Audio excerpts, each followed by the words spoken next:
কবিতার নাম নীল শাড়ি, লেখায় শম্ভু কর্মকার, কণ্ঠে ঐন্দ্রিলা মণ্ডল।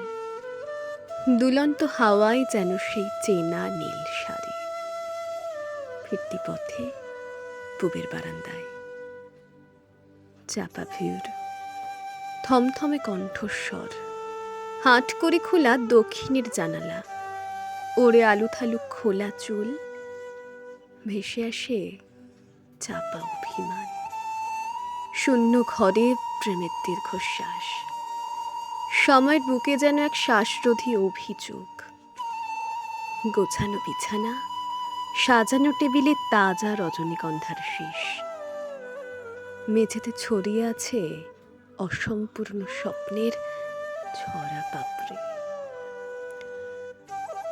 চাপা স্বর ধীরে ধীরে বয়ে আনে গুঞ্জন, বাড়ি ভিড়, বয়ে যায় স্রোত বাড়ির চারপাশে, উঁকি দেয় কতগুলো চেনা অচেনা মুখ, খালি হয়ে আসে বুক, ফ্যাকাশে হয়ে যায় মুখ, ভিড়ের ভেতর ঢাকা পড়ে যায় এক অস্ফুট ডাক।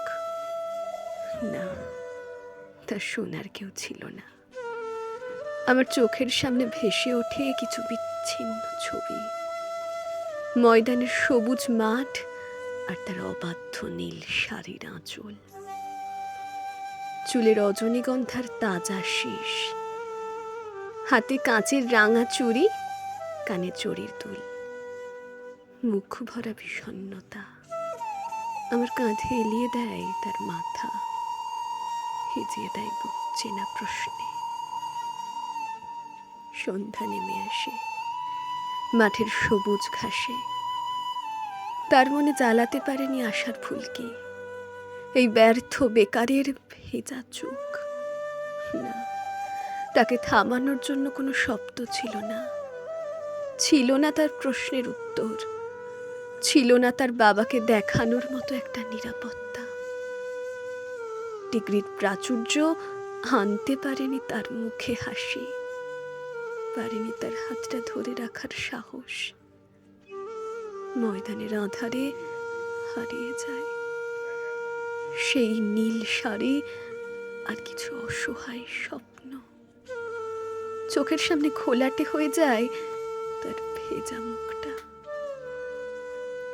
কানে আসে একটা চেনা সাইরেন, ছোটাছুটি করে কতকগুলো সরকারি জামা, ভিড় ভাগ হয়ে যায় দুদিকে। সামনের দরজাটা দিয়ে দেখা যায় রাঙা দুটি পা, চাপা কোলাহল বুক চিরে বেরিয়ে আসে কান্না হয়ে। ঝলসে ওঠে কাদের ক্যামেরা, মাছি ওরে গোলাপি সিলিংয়ে, খুলে যায় দরজা, সরে যায় পর্দা, চোখের সামনে ভেসে ওঠে সেই নীল শাড়ি আর তার ঝুলন্ত দেহ।